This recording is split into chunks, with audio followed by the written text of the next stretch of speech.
John gave me the title of talk, Grower Decision Making to Drive Post-Sowing Applications of N. Well, I don't know whether it's made it easier or harder, and I think, often I think of the saying ignorance is bliss when it comes to this sort of thing, because we've got to a stage now where you'll see by the end of the talk, hopefully, where the amount of information that we're getting to make the decision probably makes it more confusing a lot of the time rather than easier, but hopefully gives us some sort of flexibility. Now I'll just start with these two main sort of driving points behind what we've been doing all the way along, in that, canopy management gets talked about in many different sorts of aspects of it, but from my point of view, the way I think about canopy management basically comes down to that you can suffer yield penalties from having too much biomass in the vegetative stage, and that's sort of what drives us in the way that we think about canopy management. And that also that, as Guy talked about, and Pete as well, that crops aren't always responsive to extra nitrogen, even if the soil tests say that they are. Or say that they should be. So those two things have sort of been underpinning everything that we've been doing. Just before I get into those, so in 2001, I think it was, Nick, was it, that trial that First House had down near Spring Ridge? 2001 is where I first sort of started getting interested in this, when First House had a trial near Spring Ridge with in a wheat crop where they had a very high, although not unusually high amount of nitrogen pre-applied under a wheat crop with anhydrous ammonia, compared to a delayed top dress of UAN. And there was a field day held there at sort of flowering time, and not a single person in the audience thought that the top dressed wheat was going to out yield the pre-applied. It was lime green, it was thinner, you could see the ground, the stuff that had the pre-applied looked what you would imagine a very good crop to look like. Anyway, the yield results were that the top dress stuff was 400 kilos to the hectare better than the pre-applied nitrogen, and it certainly opened a lot of eyes of growers, I think, in the region to start thinking about canopy management. Now we've certainly, those colours are terrible, aren't they? In all my maps I put up, green is high, red is low. The top one is an NDVI image, so biomass, and the bottom one is the yield map. Now, once I started getting the equipment to be able to measure it and look at it, that we were basically starting to find exactly the same thing in our crops.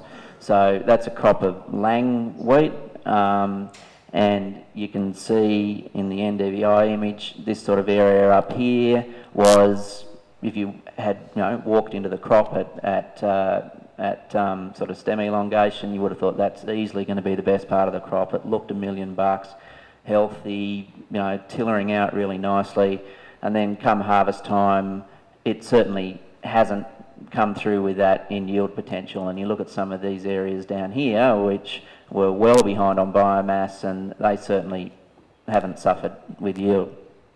And so once we started thinking about that and started doing some differential soil testing, we started to realise that a lot of it was driven by nitrogen. So this is another block that this part of the block up here, where the S4s are, was always a lower yield potential part of the block. As you go up the slope, it was shallower soil. We'd been blanket applying it with nitrogen for years. So we split it up into different areas and did the soil tests, and these figures here are the kilos of N in the soil profile to a metre pre-sowing, and that S4 was sky high because we'd been putting it on for years and not pulling it out through crop yield, whereas with the rest of the block we'd been pulling it out. So the crop following that, again, so we've got green is high, red is low.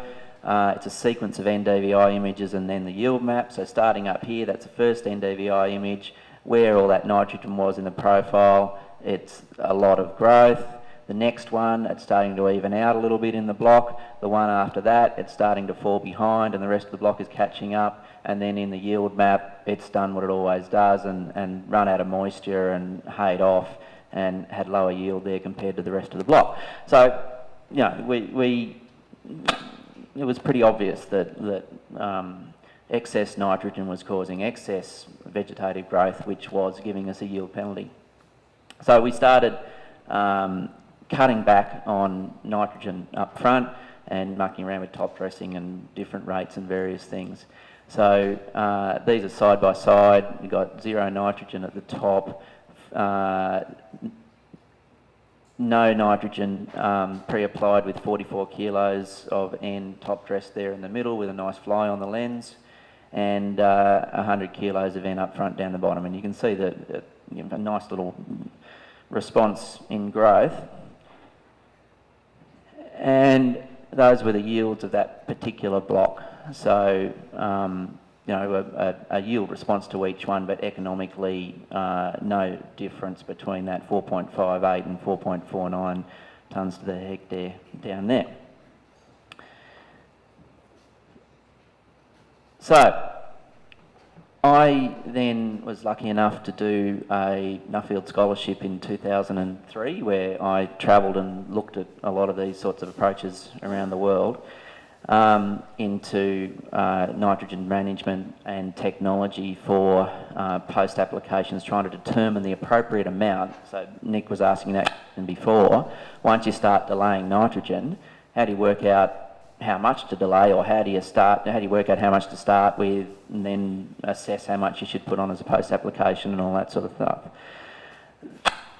The approach that I thought most suited our conditions had been developed by Oklahoma State University, where they had extensive trialling, like, you know, really hundreds of site years, on looking at how biomass could predict yield with and without fertiliser. And what they came up with was basically an equation where the NDVI, so a measurement of biomass at stem elongation, correlated very closely with yield if you didn't add any fertiliser. So fertiliser started to muck things up. So without the presence of fertiliser, NDVI correlated very closely with yield. What they also found was a very strong correlation between the benefit of added fertiliser measured by a difference between growth in a high nitrogen strip and no nitrogen at the same stage. So at stem elongation, if you've got a high nitrogen strip and less nitrogen or no nitrogen, and you can measure a difference, so you can measure a response in that difference then, if you then they work that out as what's called a response index. So basically if there's 1.5 times more biomass where they put the nitrogen on compared to where they haven't, then if you put the right amount of fertiliser on, then you're going to get 1.5 times the yield compared to if you don't put any fertiliser on. So using that with the yield prediction of no fertiliser, those two things put together, they came up with a nitrogen predictor which is on the web, which anyone can access and has calibrations for crops all around the world. There's one on there from a bit of data I sent them, which is pretty dodgy, if you ask me. I don't think it works very well. So you put in things like number of days from planting, the NDVI farmer practice, which is the rest of your field, basically, and then the NDVI where you've got a lot of fertiliser, and then this response index over here is essentially the difference between those two strips. Okay. And the NDVI, this number of days since planting and the NDVI, they have an equation which works out your yield potential without extra fertiliser, so yield potential 0, and then by applying the response index to it, you can get a potential yield if you apply an extra 35 kilos of N. So we started using that with Green Seeker, which was also developed in conjunction with Oklahoma State University, and we'll do that on the go, vary rate applying nitrogen according to a graph similar to this one, which is calculated from that equation that I just talked about. So we did that for a couple of years, and I guess it didn't not work. So I did lots of strips and lots of comparisons, and I'd just do it as per the equation, and then I'd do flat rates and various things side by side. And I'd come up with, generally things like this. So I'd just do straight out off the Green Seeker. It'd work out at so that's 111 litres of UAN to the hectare for a 4.6 tonne to the hectare yield. And then I'd just do flat rates based on the soil test and nitrogen budgeting, so which was actually a bit higher, same yield. The high nitrogen strip, same yield, but quite a response over 0, 3.8. So it wasn't not working, but if I just go back to this graph, I just wasn't happy with the practicality of doing this, because I guess the logic behind it was that, so here's NDVI along the bottom, low numbers is low biomass, so where it's really low, it's just no potential. You're not going to pull it back. So it's starting off with a low rate event. And then as you get more and more biomass, there's more potential, it builds up the rate, you're feeding the potential, and then you get to a point where there's just no point putting any more on. It's too thick, it's got everything it needs, essentially, and so it just drops right off. Now, the way that it dropped right off there, and in our, going over contour banks and the sort of rapid increase and decrease in biomass, over short distances of time, I just felt that the theory's fine, but the practical reality of actually applying that in the field at 20 k's an hour when you're trying to vary rate fertiliser, I just wasn't confident that it was actually doing what it should do. Even though, as I said, the actual total yield results, I wasn't behind, but I just wasn't comfortable practically with the way that it was working. So what we went to, and interestingly enough, what Green Seeker have got now in their software, acknowledging that issue, is more to the zoning approach. So still the same principle that you've got areas that are going to be responsive, you've got areas that aren't going to be responsive, but rather than trying to just do it constantly on the go, looking more at zoning and treating bigger areas under the same principle. And again, that is really shocking, unfortunately. But what I wanted to demonstrate here, this is probably the most even yield potential block on our farm. Even soil type, even yield. Now, what is really hard to see here, so this is an accumulated yield map, so it's a whole lot of yield maps over a whole lot of years put together, and again, this scale down here, which is very hard to see, is basically how far from 100% of yield the deviation is, or expected deviation in yield. So you can see that 50 hectares of that, that's a 100 hectare block, so more than half the block is within 10% of an expected yield. Now this area here though, which is pretty significant, 30 hectares, is at least 10% more than the rest of the block.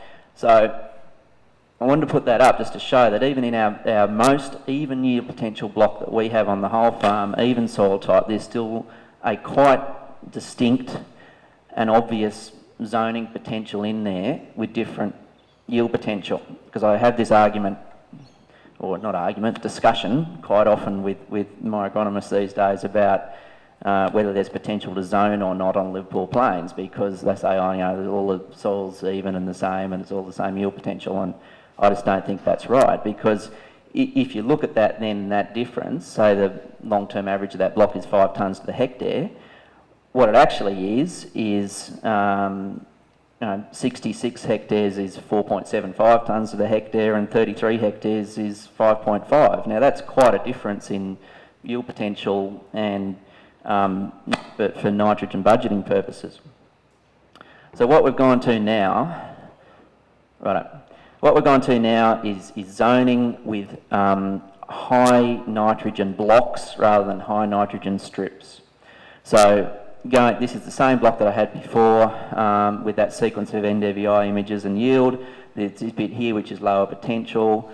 This is pre-applied nitrogen application prescription. I'm putting 40 kilos of N in this corner, 80 kilos in the rest of the block, and I've got my high nitrogen strips in all of it to measure. And I'm just going to treat those zones, I'm just going to assess those strips in those zones separately and treat as a single rate those two zones separately rather than trying to do it constantly on the go.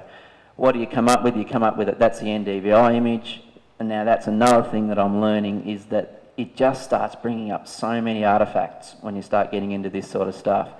That, you know, that's a different sorghum variety on the crop before. Why it's had an influence, when it didn't have an impact on yield of the sorghum, but for some reason it's had a big impact on the growth of the wheat in the following crop. And that's why going to this block approach rather than strips, you know, you put one strip in there, where do you put it and how do you remember all those artefacts and what do you do? So the blocks give me more flexibility then, so I can just go in. So that was a contoured image of the NDVI. That's the actual raw data of the NDVI, and so that block is just in behind there. I can pull those data points out of that, get the NDVI average, where is it here, down here, 0.711, and then look at a block next to it, or a block there, or a block there, where I know that there's no difference, there's no artefact that's going to give me a false decision on it. That there's no reason that there would be any other difference other than nitrogen difference. So what happened to that block last year in the end, for those that went to the frost presentation yesterday, that's what happened to that block. 22nd of October, absolutely hammered. So we got completely the opposite result because up here, as I said, there's about a 15 metre elevation change from here to here. This is higher, more up the slope, higher yield, and as we went down. So really didn't tell me much, apart from, you can still always pull some useful information. This bit up the top that wasn't as frost affected, that's 5.4 tonnes to the hectare, and that's post-rain, so lost a lot of weight. Pre-rain, I think it would have been 6.2 tonnes to the hectare. So I've still managed to get 6.2 tonnes to the hectare with 40 kilos of nitrogen up front. So I'm still confident that by delaying nitrogen, I really haven't suffered any yield penalty. Now again, just quickly wrap it up, just more out of interest now. The obvious thing with the frost is the slope effect, going down the slope. But this is the next block down the slope. There it's here now. This quite distinct, this is the yield map, quite distinct drop in yield. It's about 1.2, actually I think I've got it here. So the average of that there was 2.2 tonnes to the hectare, and the block next to it was 3.4. So about 1.2 tonne to the hectare difference in yield was extra nitrogen. That was the last block that we pre-applied nitrogen on. I wanted to use it all up, so I just jacked up the rate to finish in that bed, mapped it out, and that had about 200 kilos of N up. And it's been, for some reason, whether it's just a maturity thing with the way the nitrogen's influenced the flowering time, it's been hammered by frost.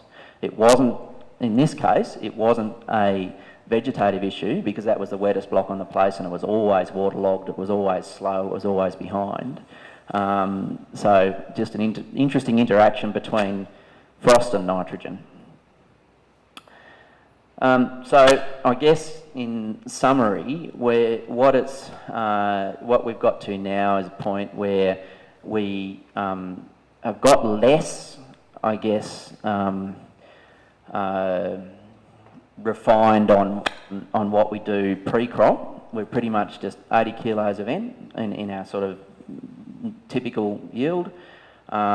We do less soil testing, we do less budgeting, because what we think that gives us is a pretty safe amount to target 4 tonnes to the hectare, which is our 25-year average yield, and I would be very disappointed if we got less than that. Now, I'm always going to be targeting more than that these days, and like last year we ended up with 140 kilos all up, and I would budget on about 120 to 130 kilos most years.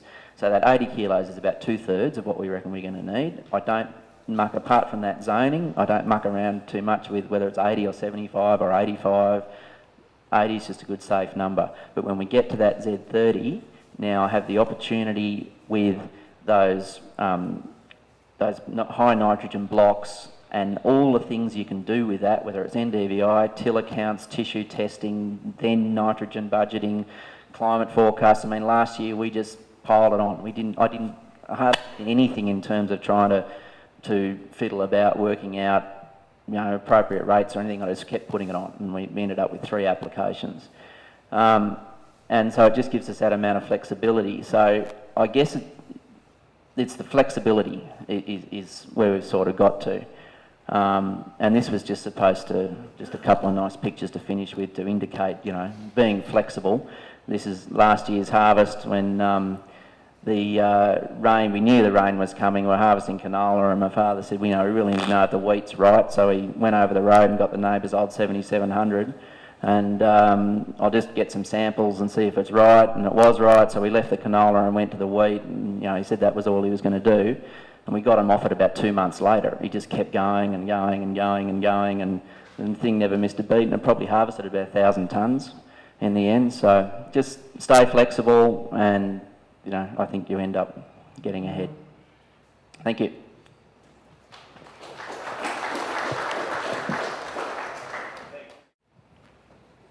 Richard, other forms of assessment, things like SPAD meters or tissue tests, or versus the green seeker, and also where you're running a double strip or a high rate strip, in those those strips or those zones you're talking about, do you do a nil strip as well?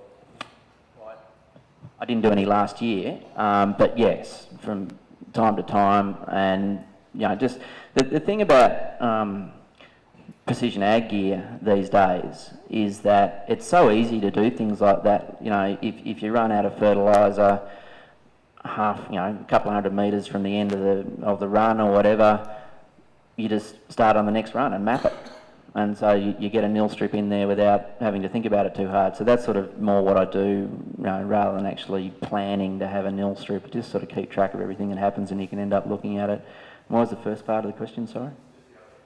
Oh yeah, so tiller counts is the main thing, and just visually, just going out there, digging up the plants, having a look at the roots. To be honest, I struggle with a lot of the systems that are out there that are completely computer-based. Like you send away your maps and you get a prescription back over the internet. Just everything I've seen, there's like I was showing you the map, there's so many artefacts you start getting in there from rotations, from previous fertiliser rates, from all that sort of stuff, and unless you actually have an intimate knowledge of the paddock and you go out there and look at it and make sure that what you're observing is actually due to what it should be, I just have my doubts over how robust any sort of system that just relies on interpreting data is going to be in sorting that out. I just noted you're talking about artefacts and from previous rotations. Do you feel that this strategy can maybe create more variability for following crops? Yes, and that's part of the reason I've gone to those blocks rather than strips, trying to sort of have smaller areas to look at. That the strip, unless you keep track of where the strips are, if you've got entire tram tracks through paddocks that you've had a high rate of nitrogen on, and then you forget that they're there, or you're not recording them properly, and that can be quite misleading. But I mean, it's the unintentional things that keep showing up that keep surprising me that you wouldn't expect to have such an effect. But you know, I've got some sorghum this year that is showing quite a distinct difference based on the type of starter fertiliser I used on the previous wheat crop. But you know, it's trackable with that software. There's no reason you can't do it these days. Richard, are you doing most of these applications yourself, or you got your staff trained up to do it for you? Because that's one of the biggest hindrances I get.